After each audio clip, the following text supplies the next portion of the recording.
আসসালামু আলাইকুম, আমি নাজির। আপনারা দেখছেন NS stock Bangla YouTube channel. ইতিমধ্যে বেরিয়ে আসলো আজকের বাছাই করা গুরুত্বপূর্ণ 10টি বড় খবর। তাই প্রতিটি খবর আপনার জন্য অত্যন্ত গুরুত্বপূর্ণ। খবরগুলি অবশ্যই শেষ পর্যন্ত দেখবেন। আপনার কাছে ছোট্ট একটি অনুরোধ, ভিডিওটিতে একটি লাইক করবেন আর ভিডিওটির নিচে লাল সাবস্ক্রাইব বাটনটি ক্লিক করে পাশে আসা ঘন্টাটা চেপে দেবেন এই রকম লেটেস্ট ট্রেন্ডিং খবরগুলি সবার আগে দেখার জন্য। শুরুতেই চোখ রাখবো আজকের গুরুত্বপূর্ণ খবর। শুভেন্দুর বিরুদ্ধে রণাঙ্গনে যুযুধান মমতা, নন্দীগ্রামে ঘাঁটি গেড়ে মাস্টার প্ল্যান যুদ্ধ জয়ের। শুভেন্দুর বিরুদ্ধে ভোট রণাঙ্গনে যুযুধান মমতা।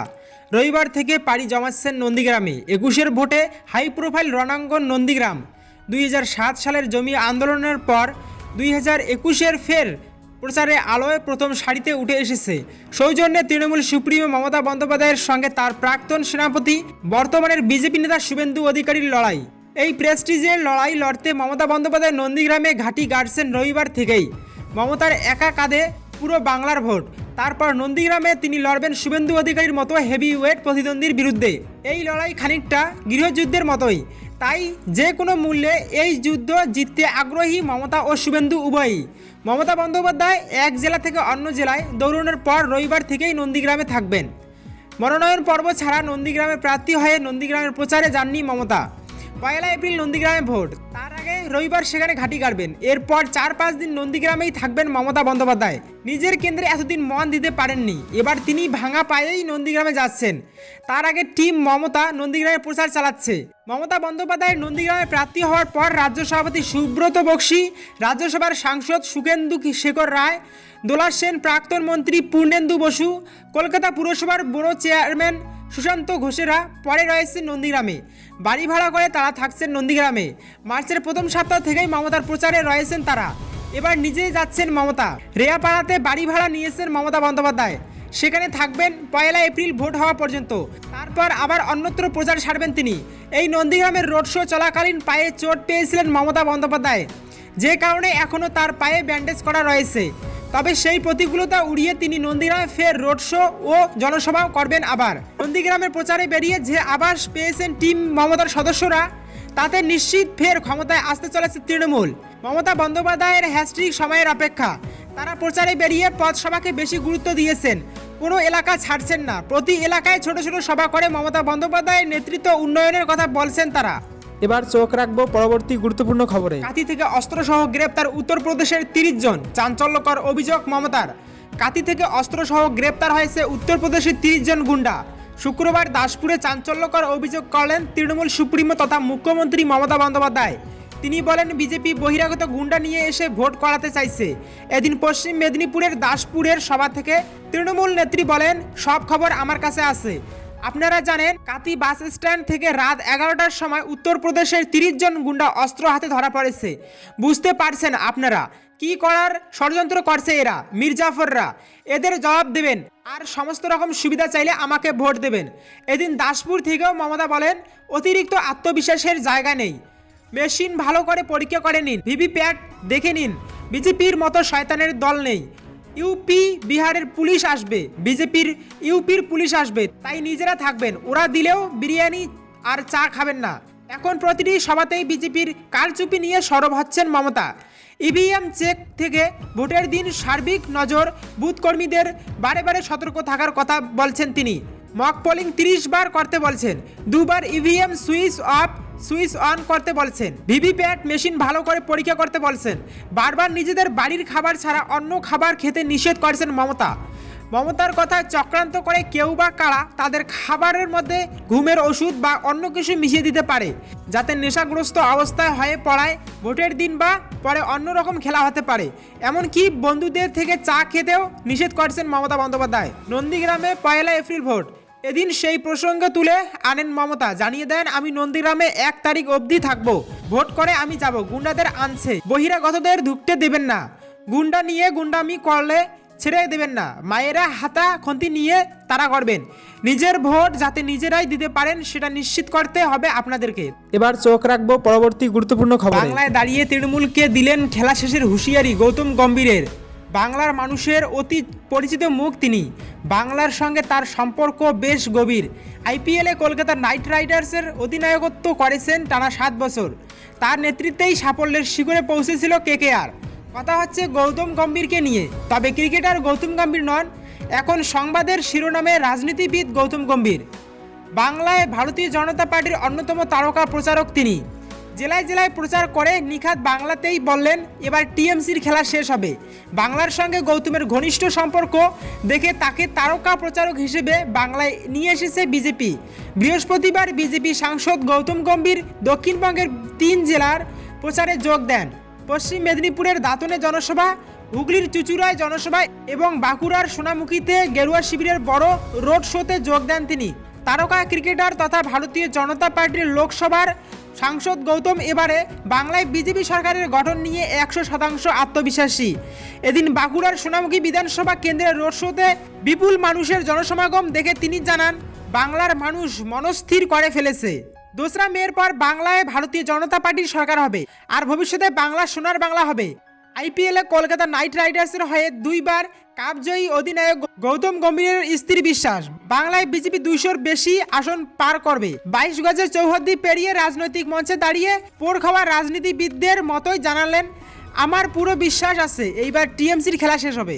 এবার চোখ রাখবো পরবর্তী গুরুত্বপূর্ণ খবরে। নন্দীগ্রামে পুরনো মামলা চালু, সুপ্রিম কোর্টে দ্বারস্থ হলেন শেখ সুপিয়ান। নন্দীগ্রামে পুরনো মামলায় তৃণমূল কর্মীদের হেনস্থার অভিযোগ তুললেন তৃণমূল সুপ্রিমো মমতা বন্দ্যোপাধ্যায়ের প্রধান নির্বাচনী এজেন্ট শেখ সুপিয়ান। বিষয়টি নিয়ে শুক্রবার তিনি সুপ্রিম কোর্টে দ্বারস্থ হয়েছেন। বিষয়টির গুরুত্ব বুঝে সর্বোচ্চ আদালত সেটি গ্রহণ করেছে, কিন্তু যেহেতু এখন হোলির ছুটি চলছে আদালতে, তাই হোলির পর এই মামলাটির শুনানি হবে বলে মনে করা হচ্ছে। 1 এপ্রিল নন্দীগ্রামে মেগা নির্বাচন, ঠিক তার আগে তৃণমূলের এই পদক্ষেপ নিঃসন্দেহে বেশ তাৎপর্যপূর্ণ বলে মনে করা হচ্ছে।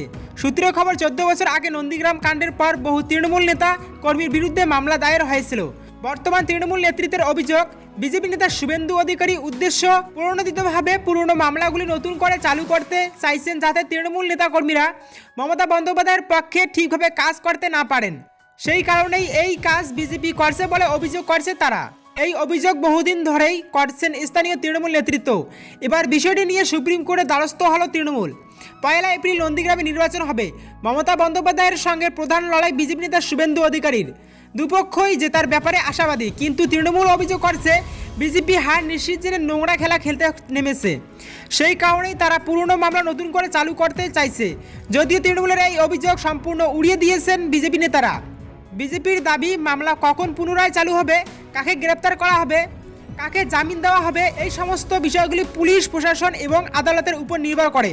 সেখানে বিজেপির কি করার আছে, এমন প্রশ্ন তুলেছে গেরুয়া শিবির। 21-এর নির্বাচনে হাই ভোল্টেজ কেন্দ্র হিসেবে বহুদিন আগে চিহ্নিত হয়ে গিয়েছিল জমি আন্দোলনের আতুরঘর নন্দীগ্রাম। পশ্চিমবঙ্গের পাশাপাশি গোটা দেশের নজর রয়েছে এই কেন্দ্রটির দিকে। তাই নির্বাচনের মাত্র কয়েকদিন আগে মামলা সংক্রান্ত বিষয় নিয়ে তৃণমূল যেভাবে সুপ্রিম কোর্টের দ্বারস্থ হয়েছে, সেটি নিঃসন্দেহে বেশ তাৎপর্যপূর্ণ বলে মনে করছে রাজনৈতিক মহল। সর্বোচ্চ আদালত বিষয়টি নিয়ে কী নির্দেশ দেয়, এখন তারই অপেক্ষা। এবার চোখ রাখবো পরবর্তী গুরুত্বপূর্ণ খবরে। শুভেন্দুর নির্বাচনী এজেন্টের বাড়িতেই মমতার কার্যালয়। হেভিওয়েট কেন্দ্র নিয়ে জল্পনা যেন থামছেই না। এই কেন্দ্রে সবকিছুই যেন একটু হলেও আলাদা হবে, নাই বা কেন?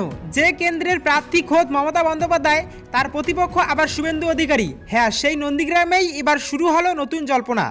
খাতায় কলমে তিনি নাকি বিজেপি প্রার্থীর নির্বাচনী এজেন্ট, অন্যদিকে আবার তারই বাড়িতে তৃণমূল প্রার্থীর নির্বাচনী কার্যালয়। স্থানীয় সূত্রে জানা গিয়েছে, নন্দীগ্রাম 1 নম্বর ব্লকের মোহাম্মদপুরে এবং নন্দীগ্রাম 2 নং ব্লকের রেয়াপাড়ায় 2টি পৃথক কার্যালয় রয়েছে তৃণমূল নেত্রী মমতা বন্দ্যোপাধ্যায়ের। এছাড়াও জানা গিয়েছে, নন্দীগ্রাম 1 নম্বর ব্লক প্রশাসনিক অফিসের উল্টো দিকে একটি 3তলা বাড়িতেও রয়েছে তৃণমূল কংগ্রেসের দলীয় কার্যালয়। জানা গিয়েছে, মমতা বন্দ্যোপাধ্যায় নন্দীগ্রামের প্রার্থী হওয়ার পর ওই কার্যালয় থেকেও নির্বাচনী কাজকর্ম পরিচালিত হচ্ছে, কিন্তু সমস্যা তৈরি হচ্ছে সেখানেই, কারণ ওই কার্যালয়টি মেঘনাথ পালের নামে রয়েছে। আর স্থানীয় ব্লক তৃণমূলের দীর্ঘদিনের সভাপতি মেঘনাথ পাল ইতিমধ্যেই শুভেন্দু অধিকারীর হাত ধরে গেরুয়া শিবিরে যোগ দিয়েছেন। পাশাপাশি নন্দীগ্রামে ভারতীয় জনতা পার্টির প্রার্থী শুভেন্দু অধিকারীর মুখ্য নির্বাচনী এজেন্টও তিনি। এই অবস্থায় কিভাবে মেঘনাথ পালের বাড়িতে শাসক দলের নির্বাচনী কাজকর্ম পরিচালিত হচ্ছে তা নিয়ে ইতিমধ্যেই শুরু হয়ে গিয়েছে হইচই। সমস্যা হয়েছে মেনে নিয়ে নন্দীগ্রাম 1 নম্বর পঞ্চায়েতের সমিতি কর্মাধ্যক্ষ স্বদেশ দাস অধিকারী জানান, ব্লক সভাপতি যিনি থাকবেন তার নামে ওই কার্যালয় চলবে বলেই আগেই চুক্তি হয়েছিল মেঘনাথ পালের সঙ্গে।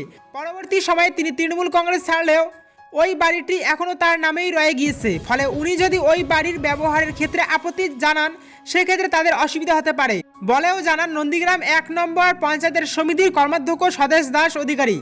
এ বিষয়ে মেঘনাথ পাল জানান, তিনি দল ছাড়ার পরেও তৃণমূল এটা নিয়ে কিছুই করেনি, তাই তিনিও এ বিষয়ে কিছু বলবেন না। অন্যদিকে উনি তৃণমূল ছাড়ার পরও দলের কার্যালয় ফেরত দেননি বলে মন্তব্য করেন তৃণমূলের সভাপতি সৌমেন মহাপাত্র। আর এই পুরো বিষয়কে কটাক্ষ করে সিপিএমের জেলা সম্পাদক বলেন, আমরা আগেও বলেছি, এখনও বলছি, তৃণমূল এবং বিজেপির গোপন বোঝাপড়া রয়েছে। নন্দীগ্রামের এই ঘটনায় সেটাই প্রমাণিত। প্রসঙ্গত জানা গিয়েছে, নন্দীগ্রাম বাজার পার্শ্ববর্তী ওই এলাকায় মেঘনাথ পাল ব্লক সভাপতি থাকার কারণে তার নামেই জমি কেনা হয়। পরে সেখানেই 3 তলা দলীয় কার্যালয় তৈরি হয়। এরপর চলতি বছর মেঘনাথ পাল গেরুয়া শিবিরে যোগদান করলেও ওই জমির বাড়ি হস্তান্তর করেনি। আগামী 1 এপ্রিল দ্বিতীয় দফায় নন্দীগ্রামে ভোট গ্রহণ হতে চলেছে।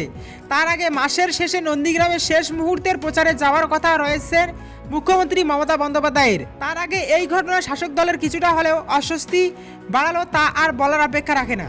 এবার চোখ রাখবো পরবর্তী গুরুত্বপূর্ণ খবরে। আরও এক তৃণমূল প্রার্থীর মনোনয়ন ঘিরে প্রশ্ন তুলতে শুরু করলেন রাজীবরা। কোন ইস্যুতে কমিশনের দ্বারস্থ বিজেপি? পুরুলিয়ার তৃণমূল প্রার্থীর মনোনয়ন বাতিল ইস্যু ইতিমধ্যেই সেখানে তৃণমূলকে সমস্যায় ফেলেছে।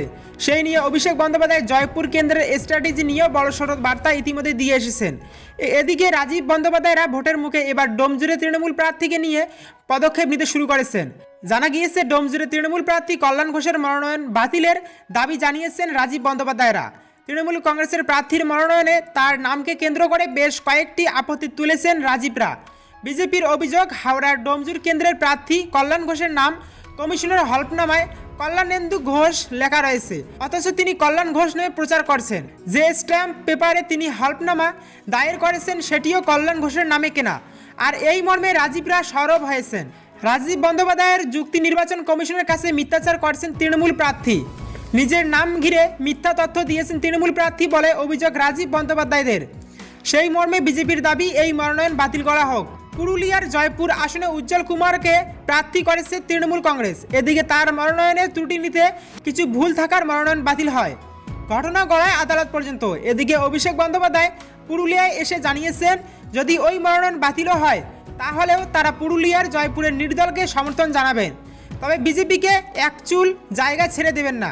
এরপর রাজীবদের ডোমজুরের প্রার্থীকে ঘিরে পদক্ষেপের পর পরিস্থিতি কোন দিকে যায় সেদিকে তাকিয়ে বাংলা।